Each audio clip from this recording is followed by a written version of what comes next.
John Legend and Meek Mill are among the many stars who have denounced R. Kelly following the release of the docuseries Surviving R. Kelly. But now 2 artists are coming under fire for defending the alleged sexual abuser. So singer Erykah Badu and the rapper Brat, okay, they're coming under fire. Let's talk about Erykah Badu.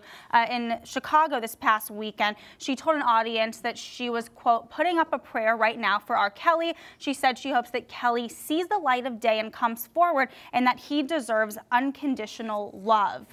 The audience wasn't having it, Angie. I feel that, and I feel why the audience wasn't having it, but I also feel her, and just hear me out for one second. I just feel like people can be redeemable. It's like the same thing with Chris, right? I hope for Chris that I think he's so talented. I think if you learn from your mistakes, you can make amends, and you can have redemption, and you can make the world a better place through your mistakes.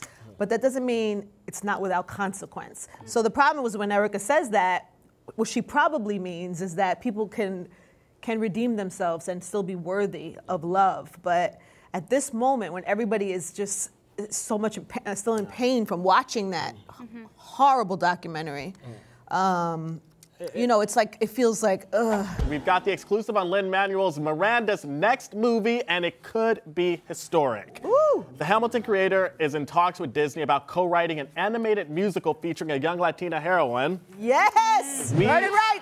Yeah, so Page Six editor Emily Smith, she caught up with his father in Puerto Rico, where he recently brought Hamilton. And this is what Louis, his dad, told us. He said he is talking to Disney about a sequel to Moana, but the movie would be about a Latina princess. I love this. I'm here for this. Now, Lin-Manuel was a music co-writer on Moana.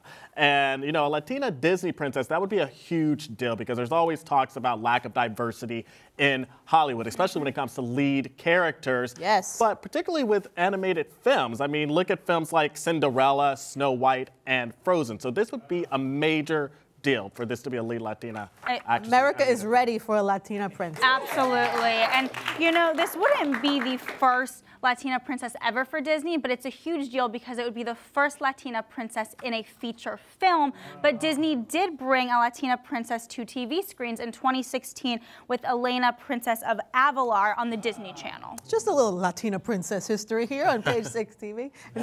Can I be yours for today? Every day. Can I be the Latina princess? Angie, you're always our Latina princess. Always and forever, Angie. All right, well, sticking to Oscar nominations. The nominations are out, and Black Panther just made history by becoming the first ever superhero movie to score an Oscar nomination for Best Picture. Now, this is a really...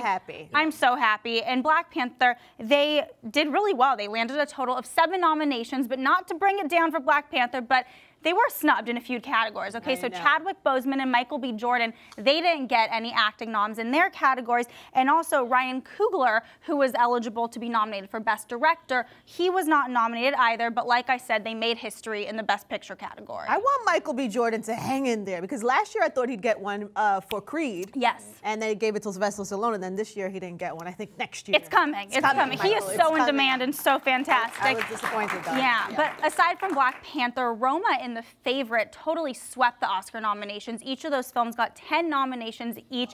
And this is a really big deal, particularly for Netflix, because Roma, which is of course on Netflix, this marks the first ever Best Picture nomination for Netflix. And you know, they've really made it in TV, but they're still trying to prove themselves as a real contender in film. Well, looks like they're doing it. They are doing it, all right. But we have to talk about the biggest snub.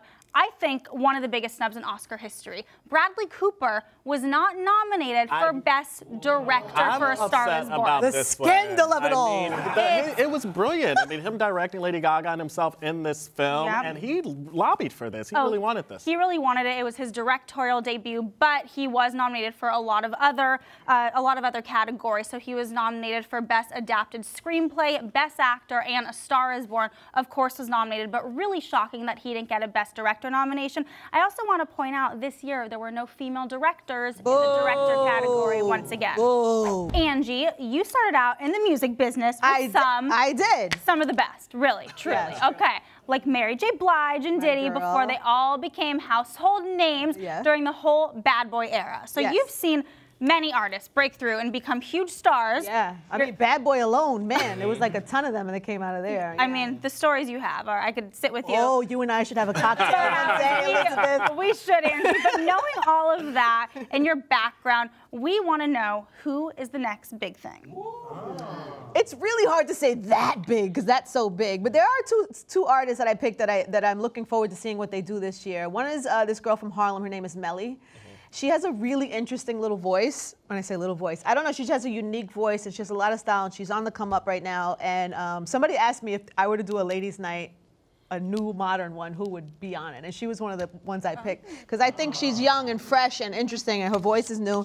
There was some, and she just signed to Interscope. She did a Cardi version, one of Cardi's songs, Bodak, and then that got her the deal. She's got something, this girl. So I would look out for her. She has a, oh, and then Rihanna was doing the commercial for a Fenty ad, and you hear it in the background. So she's on Rihanna's radar. Rihanna's radar also. So I would look out for her. And then I said Roddy Ricch. He is from Compton. He is not like your traditional Compton artist. I think I don't know, something like melodic about the way he rhymes. And he just, I don't know, he feels like a big deal to me. And he just signed to Meek Mill. Meek signed him to a deal. They're saying like a $2 million deal to Dream Chasers, which is Meek's label. And so, yeah, so those two artists I'm definitely watching this year, and I think they're definitely worth checking out.